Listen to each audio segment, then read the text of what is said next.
hear me?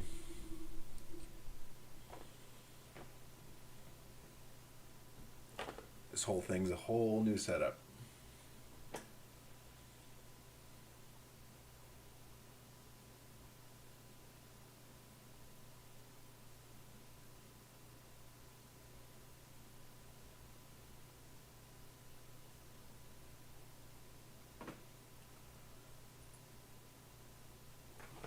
Can you guys hear me? There you go. What's up, Christian? Alright, this is sweet. We've got our screen share program. So now we can do shit. And you guys don't have to listen to me just fucking yap on. As my fucking phone's going off. Alright. Still trying to figure out this whole setup as far as the where the camera goes. So let me see if you guys can see this. Alright. As an example.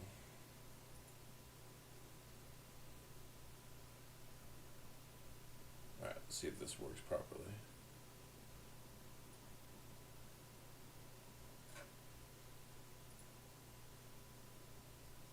Alright, let me know when you guys can see, because I don't know if it's delayed. Alright, can you guys see the YouTube screen behind my face?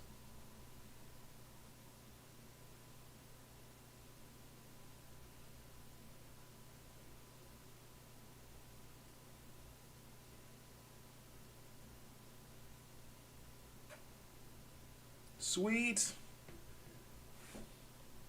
Oh man. The things that we can get up to now. Yeah, now that I think about it. Let's put this over here. How's everybody doing on this sweet Sunday night? I feel very accomplished because I figured out this whole thing in like hour and a half. I'd done like 3 different programs.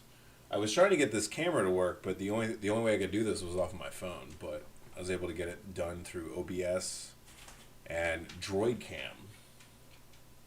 Sweet. What's up, Mike? How you doing, brother? All right.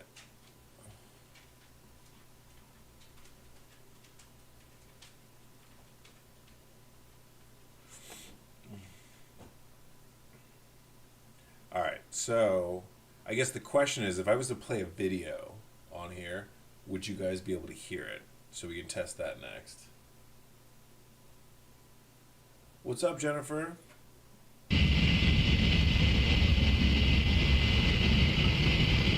Load clear, 10 jumpers. Roger. 3 minutes. Acknowledge one master.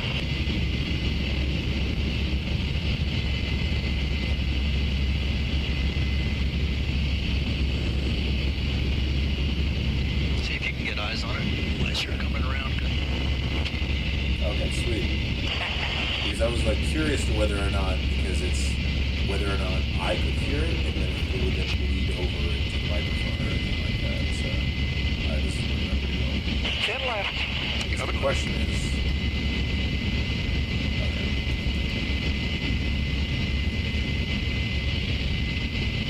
All right, now we're gonna test a couple things. All right, let's test something I know that has audio. Oh, you know what?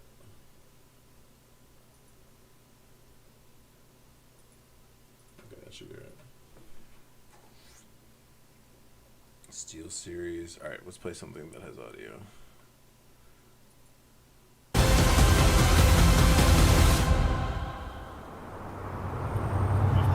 Today on Grand Thumb, we're going to be talking... All right.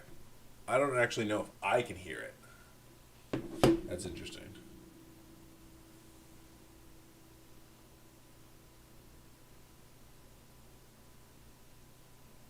Really? Okay, let me pull up. Do I need to raise the the volume on the microphone then? Because usually I'm using the phone's microphone, but now I'm actually trying to use this puppy.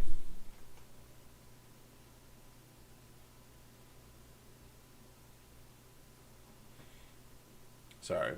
Bear with me, guys. about a very cool piece of new Yeah, I don't military know exactly technology. how I'm supposed to This is one of our favorite things to do hear on Grant this. Thumb. Now, if you don't know already, the M5 later became the M7. This is the current Let me try it on a different screen. Interesting. Okay.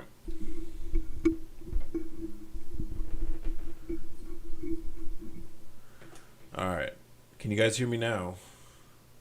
Hello, hello, hello. Might actually need to go into the Steel Series app, which I have open. Nope, that's not it. Just opened the wrong fucking program. Man, technology, I swear. I suck at this sometimes. Alright, so we have custom mic. Mic is good to go. Let's see what OBS says. OBS.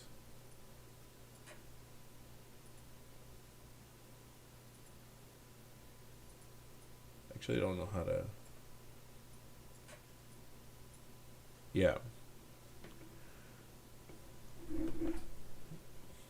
Okay. Okay. So, all right, that is a good question, Mike, because I don't actually know exactly how to do that.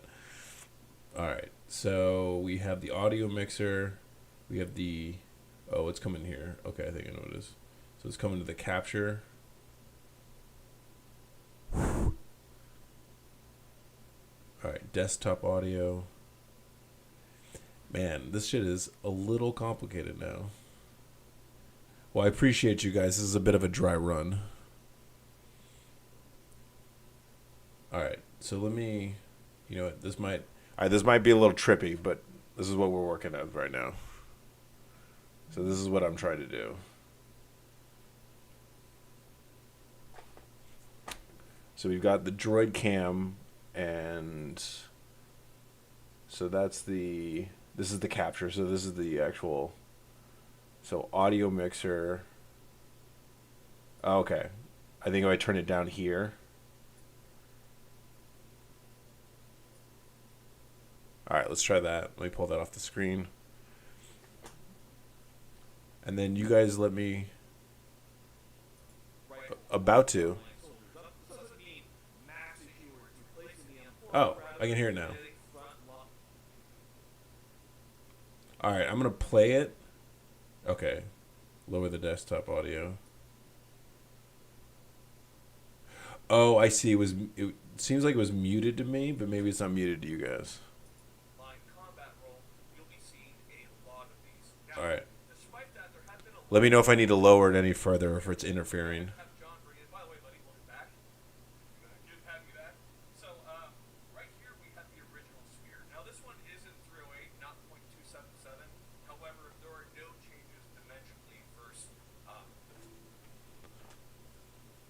How's the audio now?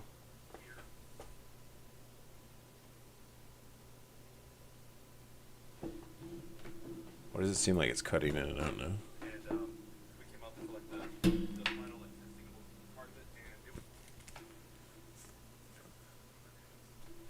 Interesting.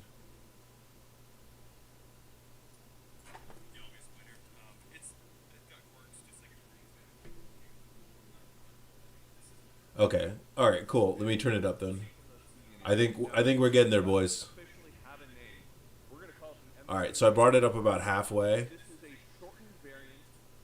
Yes, sir. We are. So we've got the whole screen share set up. But you know what the sad part is my headset is kind of going out. This expensive ass fucking headset.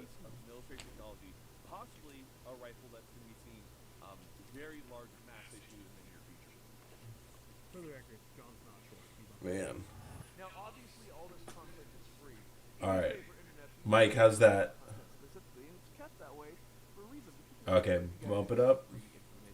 Now, the biggest sponsor of the channel is Primary Arms. We love their All pistol right, I'm up to optic. negative HX1 15.3 is the best dBs. pistol optic, is it not, John? So far, yes, my favorite. There you have it. John never lies about that stuff. No, for real though, John's awesome. So, we recommend Primary Arms. Go and love them. Tell them, hey, we love Nice. Thanksgiving. Okay. Tell them something you're thankful for. If it's Now, me, this that's is actually an cool. If it's inconvenient John, time for this thing that's also okay. to stop working on me. Guys, if you're looking to be more American, Oh, wow. we of course have Henry Repeating Arms.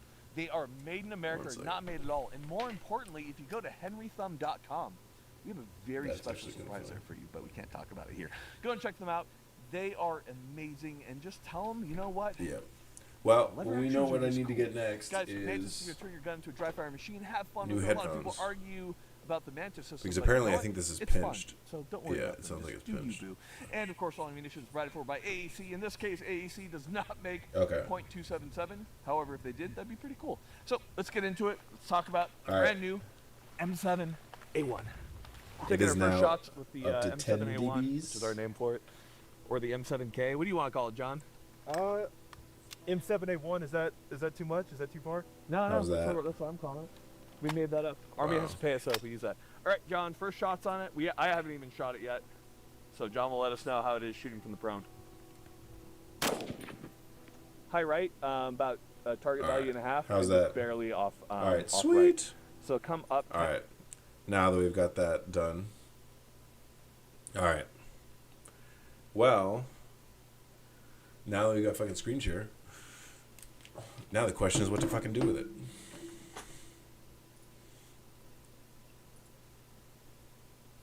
All right, did I hit?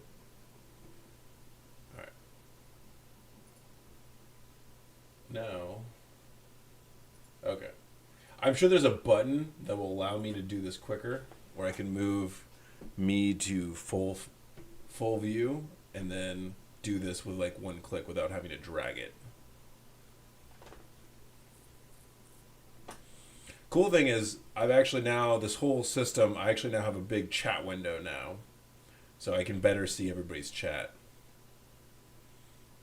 Because I know, especially when I was on the phone, I was always having to constantly screen, and if you guys ever done this, like the portion of the chat is like the bottom half or the bottom third of the phone, and that's why I always struggle to try to keep up with the chats. But now I've got this whole thing. Okay. I appreciate that, Mike.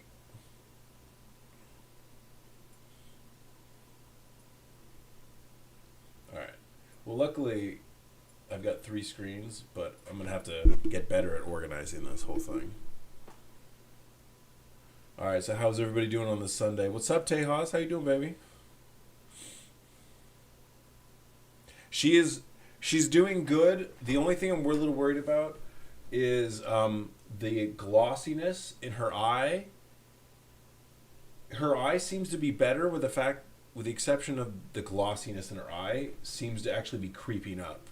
So I am a little worried about it. Other than that, she has more energy. She's doing better. She's moving around. So that's good. But I am worried that the glossiness is now covering more of her eye. So, and I'm putting in eye drops every 6 hours. So we'll see. They did tests. The ophthalmologist did tests on Thursday, and we did a whole bunch of blood work, urine, everything like that. So they should have a better understanding of what the infection in her eye is. So we're hoping that it's just either bacterial, maybe a tick or something like that. Hopefully it's not glaucoma, and hopefully the lymphoma has not reached into her eye. So there's hoping. So, alright, I'm going to bring this here. Alright, we're going to get better at this. This way I'm not completely just looking off to the side. So now we have the chat right here. My OBS is over here, that's why I keep looking over here. Alright. So. Okay. And then the other thing that we wanted to do is, I know people were wanting to get into like workout stuff. So one of the things we can do is pull up documents for that stuff.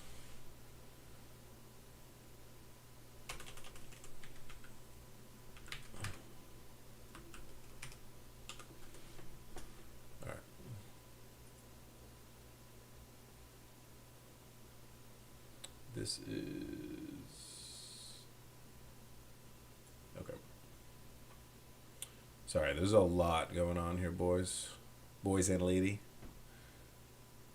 All right.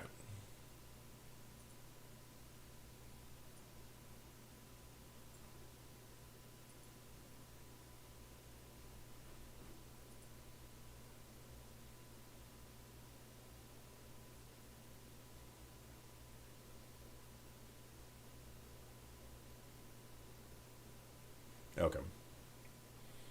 All right, we've got that set up now. Man, I bet you this is the most boring stream ever for you boys. All right. There we go. Mike Perry, you're headed to MEPS after Thanksgiving. Any advice?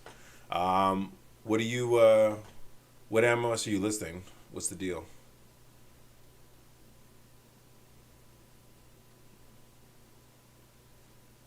Yeah, thank you, Skeleton King. Yeah, she was she definitely enjoys the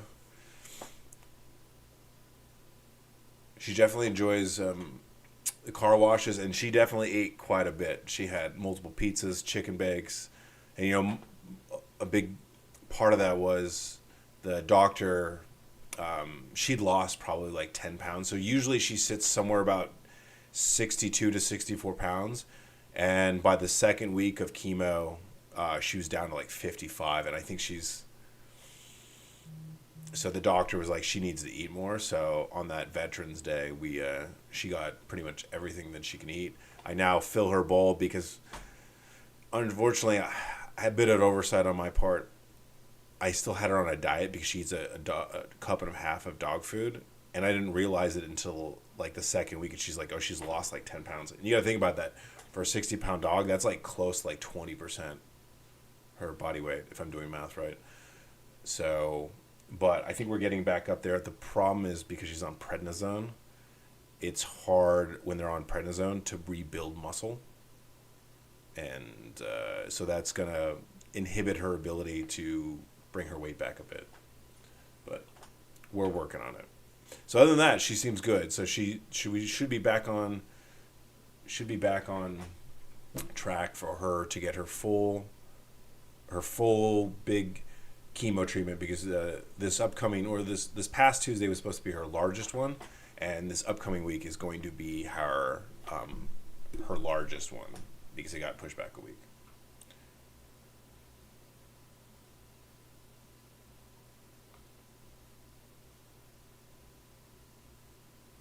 Oh, okay. So you want to do 68 whiskey, and you'd think I would remember these MOSs, but I don't. Is that medic? Combat medic. Nice. Look at that. Right. Oh, I know what I'm going to do. There we go. We can get everybody involved in this. 68 whiskey, combat medic specialist. Yeah, so Tejas, one of the things I do is I actually make her a lot of food. The only reason I gave her so much like the chicken bakes and the pizza and stuff like that is because we were out all day. It took us like 2.5 hours to get all her medication from Costco and everything like that. But almost every single night, I either make steak with like sweet potatoes, or I make chicken with some other stuff. So she actually gets a lot of phone, or not phone. I'm not even talking about a lot of actual food and not just dog food. Yeah, and especially because I know it's healthier, and I try to give her like strict actual meat, but yeah, obviously now with this sickness, it's definitely even more important for me to make her as much food, get her as much actual meat as she can take, and everything like that. And so, but yeah, she gets to eat as much as she wants now. So, what I'm trying to think, Mike, like about like the whole MEPS process. So MEPS is when you initially, wow, it's literally been 20 years. MEPS is when you initially go in for your, like, is that the date you actually enlist? if I remember correctly, or am I mixing it up with the other process, the other step into this? Because when you enlist, like MEPS is the first thing that you do, if I remember correctly, right? Well, I guess we looked that up too.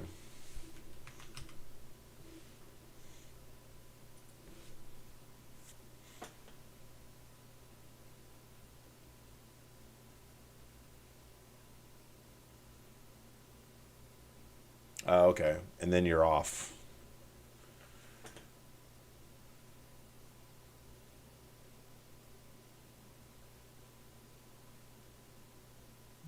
No, it's been a while. Yeah. So wait, MEPS is the first step. Okay. So I take it the first step is ASVAB, I'm going to assume.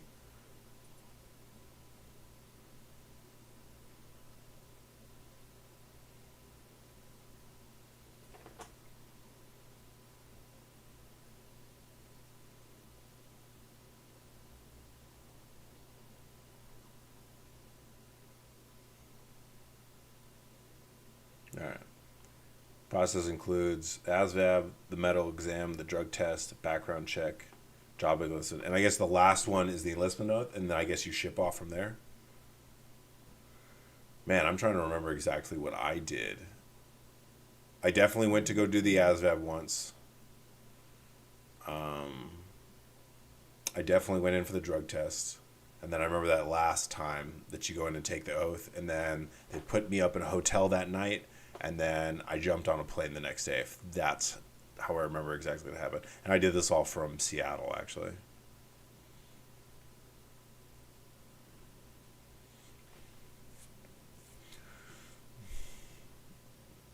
So, Mike, I guess the question is what do you want to get out of the military, right? Like, what job do you eventually want to get to?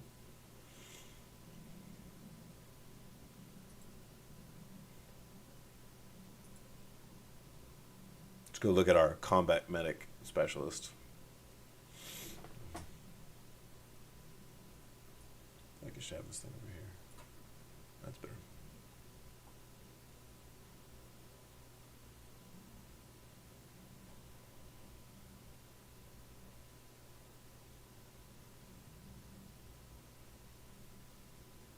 Oh, yeah.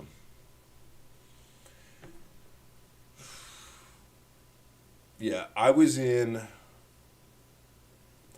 freshman in college, and I was on a soccer scholarship, and I was playing soccer, and then I was hit by a drunk driver, and then like crushed the left side of my body, lost my spleen, brain hemorrhage, a whole bunch of stuff, and then I got frustrated with my recovery, and about 9 months after the actual accident itself, I took my final oath and actually enlisted and went off. So I probably started the MEPS process probably 6 months after my car accident.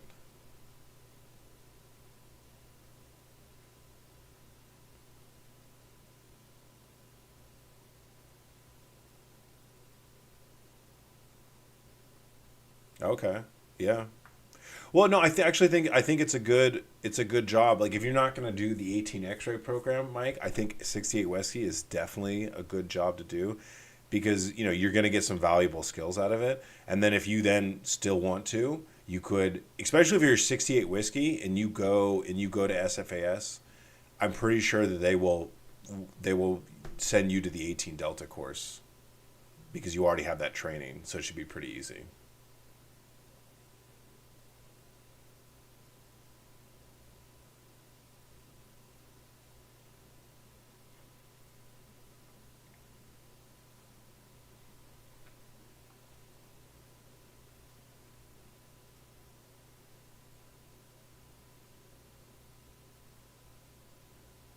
Skeleton King, how exactly does that work? What do you mean by you talking about a flight squadron? I'm assuming that's what you mean.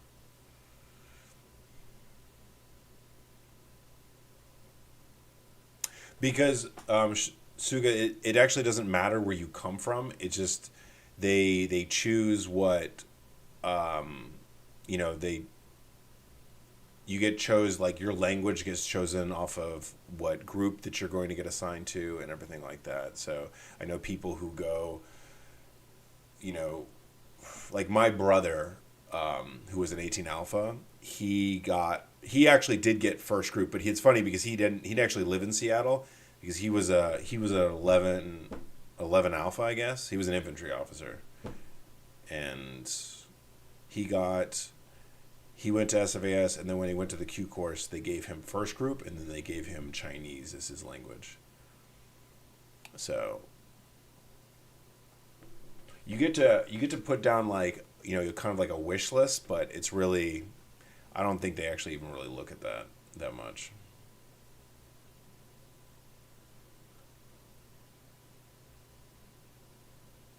Yeah, see, that's awesome.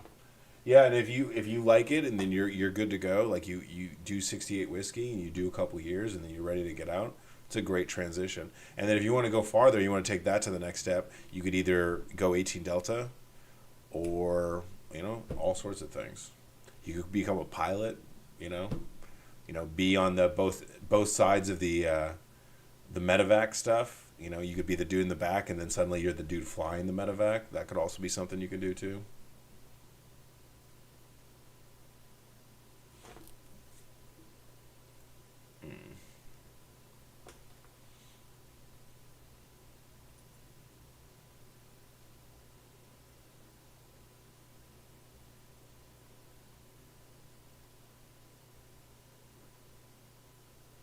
Okay.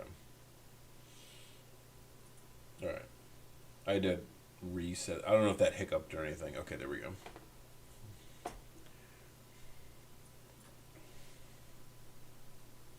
So,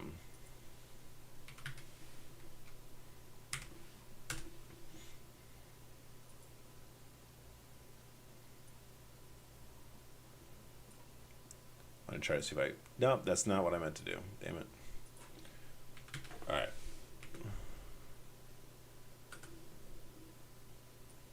Now let's try this again. Man, you think I would be better at this? Come on, thread the needle, thread the needle. There we go.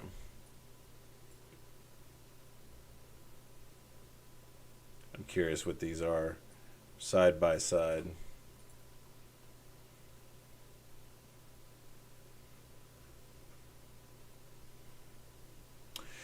Because, I know that they do, I think even like field surgical skills. And I'm actually even curious to because I know in the medical field, as far as the military, the best medical training you can get is either 18 Delta or PJ. And I'm sure that 68 Whiskey is like the next thing below that.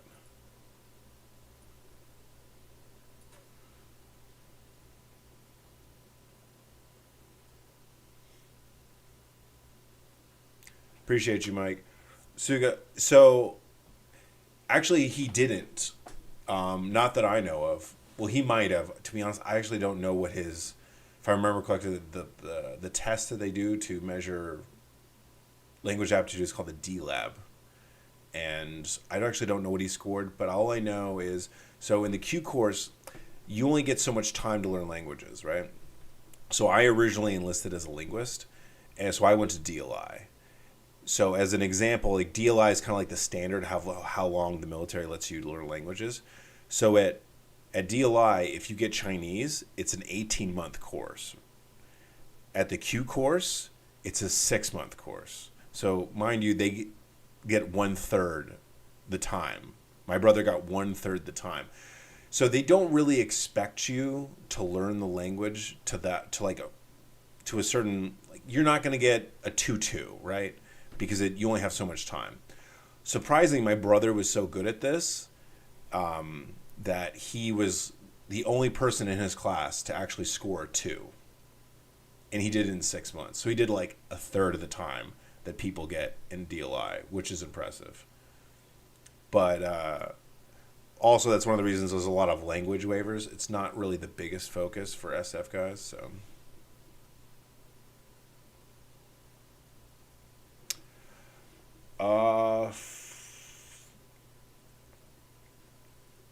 No, to be honest. Everybody that I know who didn't do well in the languages end up getting like a waiver.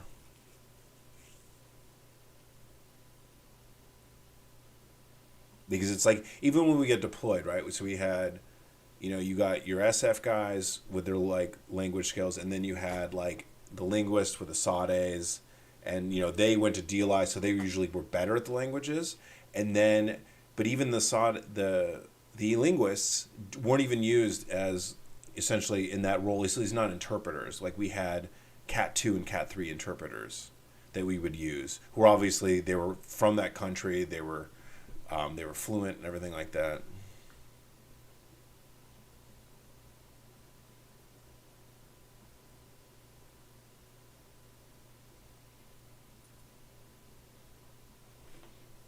Let's look up the difference between.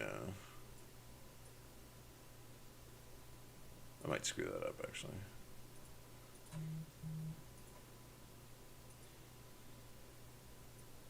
Actually, let's see what the difference between PJ, parajumper, pararescue, I think.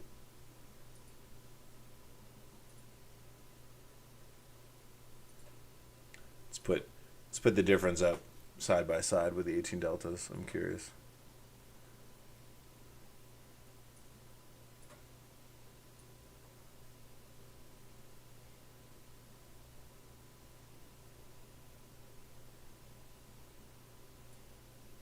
No. All right. Apparently, I gotta get better at this.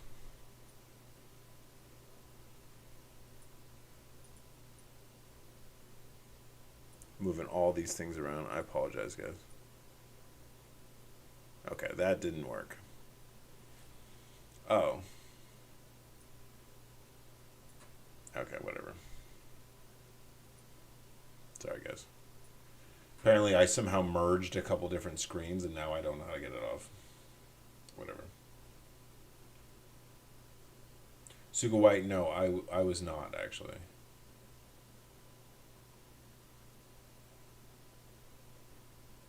So,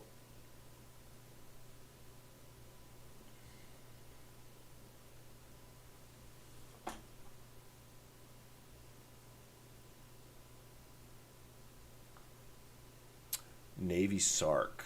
Let's look that one up.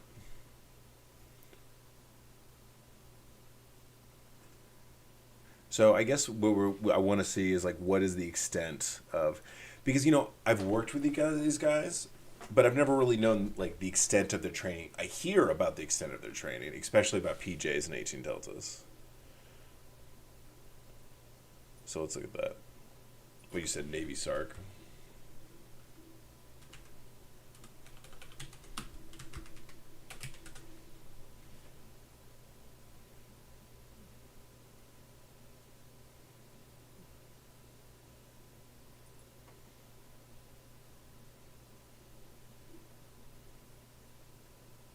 You know what? I bet you there's a YouTube video that talks about differences between 18 delta and PJs. Forgive my typing skills. I'm not really a fan of this dude. Sark versus PJ.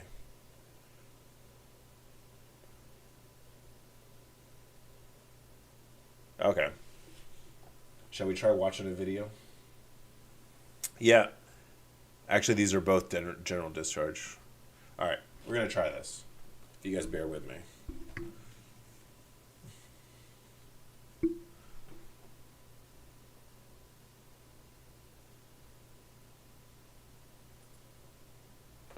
Lines. To be in this line of work, you will face a level of risk unlike any other. If things go south on a mission and someone gets hurt or needs urgent medical care, wherever they are, SOF teams need to be able to think on their feet and be extremely resourceful with how they render medical care. There's no... I'm not really a fan of this robot voice, personally, but, whatever. Sophisticated, state-of-the-art trauma center on standby ready to take care of the casualties. Although they may have close access to field surgical teams, the SARC or 18 Delta is the trauma specialist at the point of injury. That's what makes SOF such an integral and important part of the team. They receive the gold standard of medical training that suits the needs and missions of Special Operations Forces, ensuring the best chances of survival and proper care. There are two communities in the world of soft medics that stand out amongst them all: Navy SARCs and 18 Delta Special Forces Medical Sergeants. These two soft medic communities represent the best of the best not only in their respective branches, but across the entire military. Both are highly respected and effective at what they do. In fact, they're even cut from the same cloth in the beginning stages of their careers. They receive their medical training side by side, and move on to apply those skills in their respective mission sets. But that begs the question, what exactly is the difference between a SARC and an 18 Yeah, I'm not really a fan of this Delta? voice. What medical training do they receive to make them some of the most capable soft medics? You know, and I feel like there'd be like such a better like AI voice to use than this. Like, there's so many better ones out there. There's like, you know, like the Stoic voices or anything. Like, this might be one of the worst AI voices I think I've ever heard. Medics in the entire world. Is one better than the other? And if you're interested in joining either of these communities, which one's best for you? We're going to answer all those questions for you, and much more. This is SARC versus 18 Delta. Before you can understand the differences and similarities of a SARC and 18, I can already tell who's the Navy. You know, anytime that you see guys with gator glasses, if you know what I'm talking about, that's 100% Navy. Because the only people I ever see wearing the gaiters are Navy SEALs or Navy anything. Either the SWIC guys and apparently the SARC guys as well. Delta, you need to know what each of these communities respectively stand for, both figuratively and quite literally. SARC stands for Special Amphibious Reconnaissance Corpsman. Every SARC is a hospital corpsman, which by and large is a conventional enlisted medical specialist in the Navy that can work in all aspects of medicine. But a SARC isn't your typical corpsman. They receive extensive medical training and attend schools to learn. So what are these guys attached to SEALs? Let's pull this up. Let's do a little reading. Even though they might tell us here in a second, but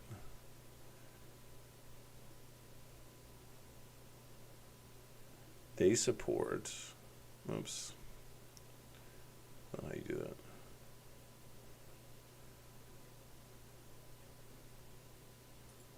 that. Okay, so they go to SEER school, they do airborne, they do everything. Okay, they go to the SOCM course.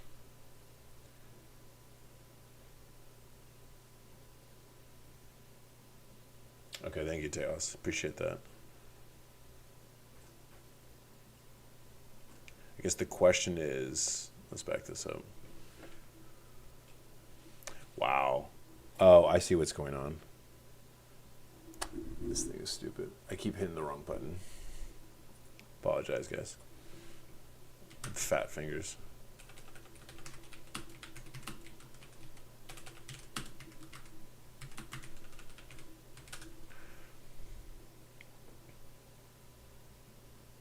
Well, that's definitely not what we were doing.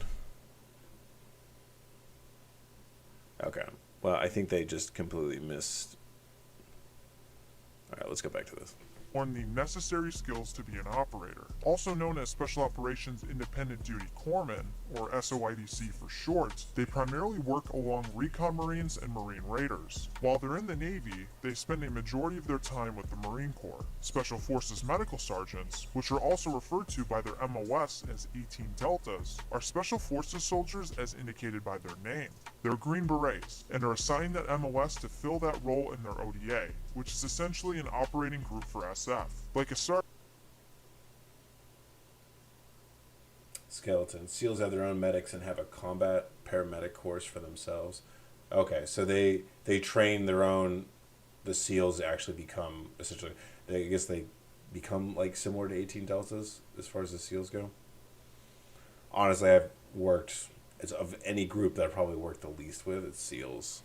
Is the medical asset for the Marines. 18 Deltas are the medical asset for their soldiers. Unlike SARCs, which are split into two different communities, 18 Deltas mainly operate with their own ODAs. But that's just a brief overview of these communities. What about the finer details? While SARCs and 18 Deltas receive the same medical training, which we will touch on momentarily, the rest of their respective pipe... Here, let's look that up. All right. Do Navy SARC work with SEALs?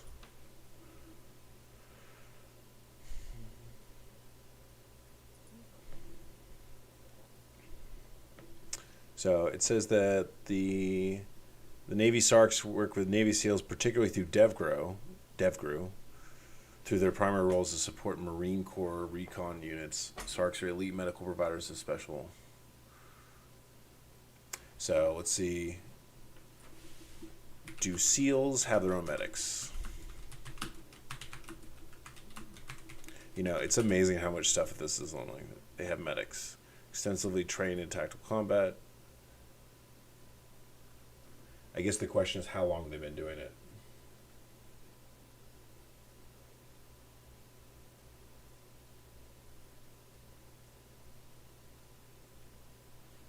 Yeah. Because that's the core. That's the same course that the 18 Deltas go to, is SOCM. I guess the question is when. When did they start having their own SEALs?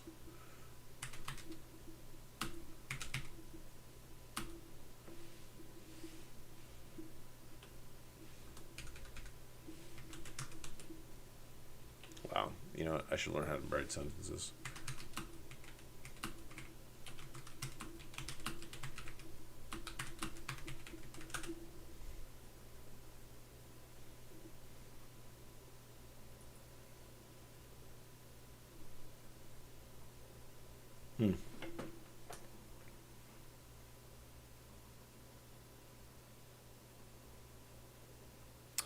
I guess it really doesn't say up in here, so...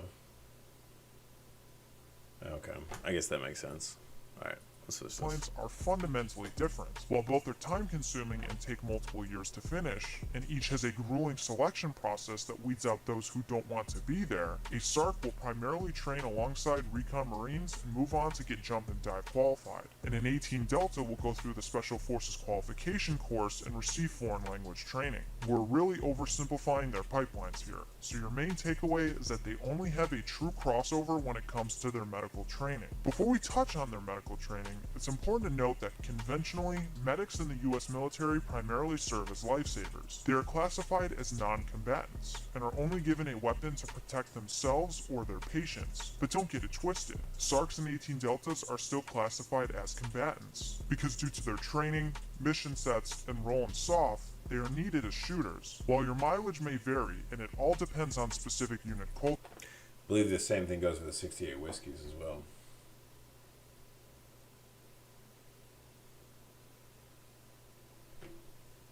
Okay. So they now have a different course. Then they don't go to SOCM anymore, or do they go to SOCM in addition? Or do they go to the SODM course in addition to the SOCM course? Or do they just do one or the other?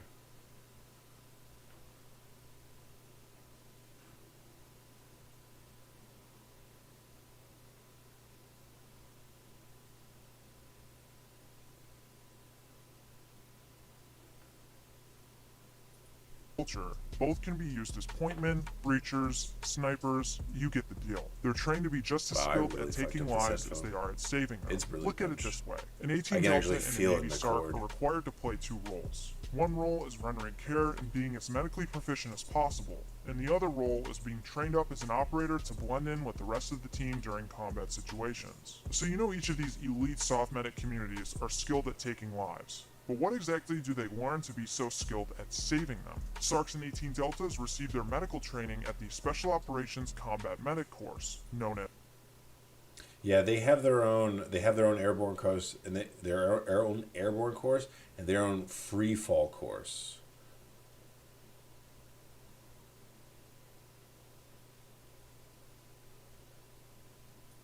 SOCM, and because that's actually all part of their pipeline. And the ones that don't have free fall, if they ever get to SEAL Team 6 and they don't have it, they actually, blue, green, and orange actually run their free fall courses actually together in a different place in Arizona. Special Forces Medical Sergeant course, SFMS. These two courses are quite literally the gold standard of soft medicine. considered one of the most academically challenging courses in the military, attendees are expected to learn a lot of information in a short amount of time. You could say it's like drinking water from a fire hose. It's not too uncommon for someone to fail a training block and get rolled to the next class. SOCM is 36 weeks long, and SFMS is 16 weeks long, leading to around a year straight of intense medical training. While other soft medic communities out there attend SOCM, such as the Rangers, SEALs, SWICs, or Civil Affairs soldiers, SARCs and 18 Deltas are the only communities that move on to attend SFMS, so this is what sets them apart from the rest. At SFMS, they build on what's learned in SOCM, and expand the echelon of care that they can provide out in the battlefield by getting a better understanding of pharmacology, canine and veterinary medicine, and patient management over a longer period of time beyond just prolonged field care itself. If you were to compare a SARC or 18 Delta... So obviously I never got to go to, never got to be an 18 Delta or anything like that, but did do, one cool thing that you get to do is you get a lot of live tissue training, which is really cool because you really start to, it's different when you just do medical stuff on like dummies, but it's different when you do it on animals, right? So they usually have like pigs or goats and stuff like that, and you really get to see like what it looks like in real time, what it feels like, and doing crikes, tracheotomies, all sorts of things, chest spreaders. It's honestly it's the best training that you can get because you really need to do it on live tissue because you really don't get it. It's so much different in real life, if that makes sense. With a civilian medical job, the closest equivalent would probably be a physician's assistant. In fact, during their training at SOCM and SFMS, they do rotations at some of the busiest and renowned medical facilities in the U.S. Put something What's on amazing it that about I all of crushed this the is cord that of this SARC fucking and 18 headphone. Delta candidates can walk into the door with no prior medical background and be trained up to understand and perform some of the most sophisticated medical techniques and procedures in just a little over a year. That's how great this training is over at SOCM. It's a testament to both the quality of the students and the training itself. But don't think the medical training ends for these two communities after their time at SOCM and SFMS. At a minimum, there are refresher courses for each of these schools that must be attended every 2 years. Currently, SARCs attend the SOCM refresher and 18 Deltas attend both the SOCM and SFMS refresher, but they are trying to make it mandatory for SARCs to attend the SFMS one as well. Where the big separation occurs is how they apply what they Appreciate learn. you, Jennifer. While a You have a Navy good SARC night. and 18 Delta might receive the exact same medical training, they have fundamentally different roles in SOF, and thus apply their medical skills in different ways. To avoid going into the hyper-specifics, you can think of... Yeah, my headphones are really starting to die. I must have put something heavy on this cord because it's really, even if I'm holding it in place, it's just coming in and out. So I'm gonna go get new headphones this week. But I think this was a good experiment as far as the screen sharing. Now we can do a lot more stuff. You can do like start doing reactionary videos and live and everything like that. So this will be fun. Yeah. Also, this is my... Good night, Jennifer.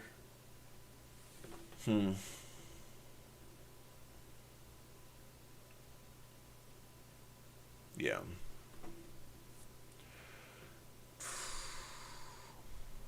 Plus, I need to finish... I have so much to do tomorrow. So we have to do the actual recording of the workout videos, and then I've got 2 other videos to do this week.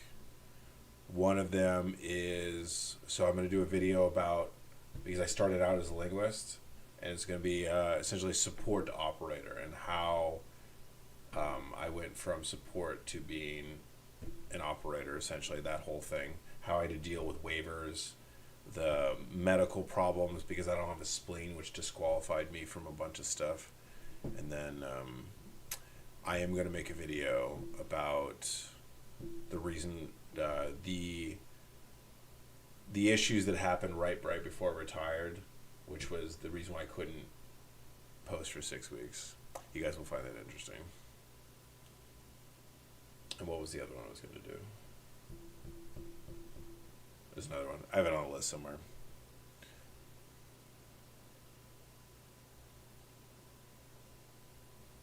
Well, that's also not a bad idea, Skeleton.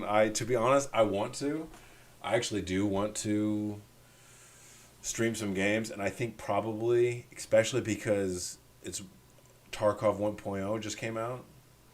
I think that will probably be a good place to start. And as much as I love video games and I'd like to be, as good at it, I grew up playing Xbox, so I didn't start playing PC shooters until I was probably like 20, 21. So I always feel like I'm slightly behind the power curve just because I was always a better console shooter. But I like PC games. Just once you have a rig set up, what's the point of getting a console, right? So, but I think that's definitely something we can do. I think it'd be fun. But yeah. There's a bunch of other games, but it's funny because like what games. I guess I could put up a poll of the list of games that I actually do play. Have I seen Duck Off? What's Duck Off? I know everybody's playing Arc Raiders right now. Like all my Tarkov buddies are playing Arc Raiders, and I know that they're waiting for the initial. Just because whenever Tarkov does like a big new wipe, everybody's trying to get in there, and the servers are always just so crowded they take fucking forever. But apparently Tarkov 1.0 is like it's even worse than normal. Tarkov with ducks. I have not seen Tarkov with ducks. This is a thing. Let's look this up. Duckov. That's not how you spell.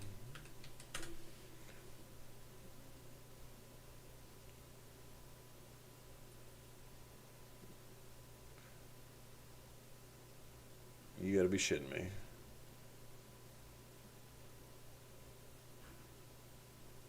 Escape from Duckov. Alright. We're about to watch this. This looks ridiculous.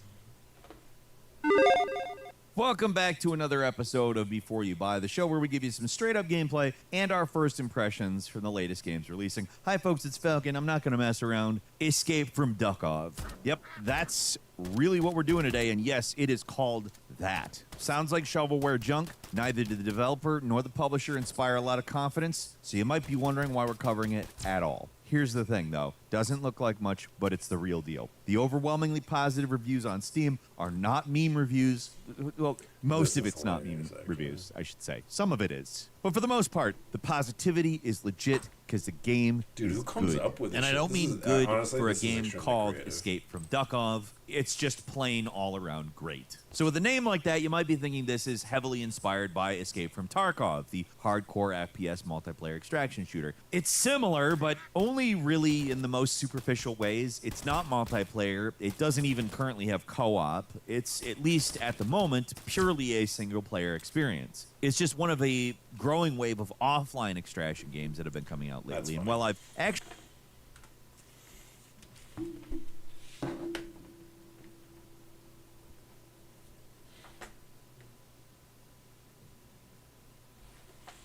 Yeah. Okay. Yeah, I would say that the games. You know what? Let's make a little. I'm gonna make a little list real quick. This will be fun.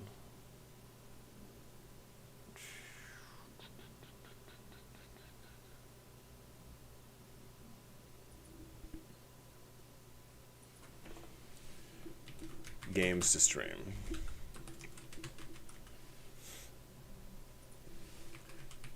And I'm just going to list off the ones that I've played a bit in the last,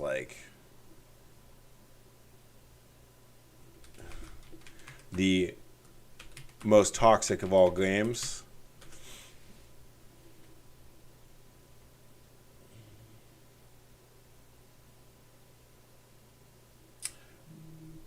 Brian Putney, I actually don't think that there is I don't think there's a limit. Well, I guess it depends what role you're going out with, but I know that there are guys who go into late 30s. How old are you? I need to be looking at this one over here.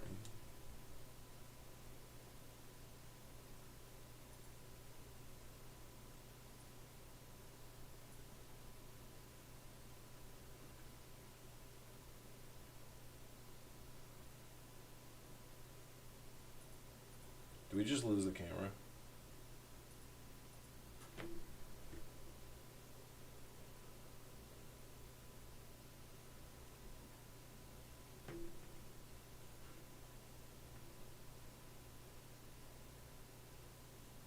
Hey, do we just...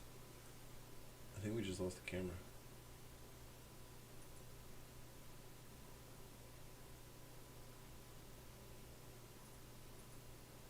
Interesting.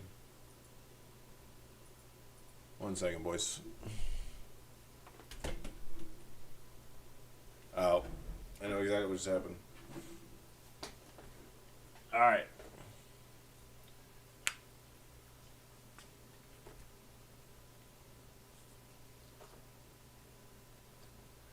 Wow, I am officially a hot mess. So, apparently when I was setting everything up and I was recording, the cable that just came out of my phone apparently wasn't lodged all the way in, so it disconnected and the phone died. Oh, that's awkward. Well, I think we're going to have to cut this stream a little short because apparently I'm having all these new things. I'm having quite the technical difficulties.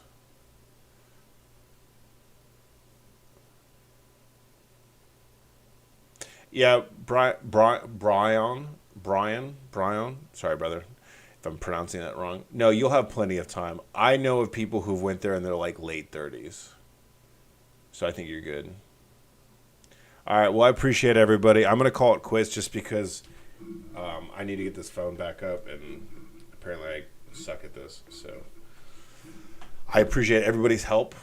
You know, definitely learned quite a bit tonight, and you know, hopefully we'll be better. And I want to have things not only we can do games, we can do streaming, we can watch videos. I know that there's a big list of people that wanted me to videos to watch, like the Lioness, other things like that. So I think that'd be kind of fun. So, all right. Well, I appreciate everybody. Thank you, Skeleton. Thanks, Suga. Thank you, Tejas. I'll talk to you guys later.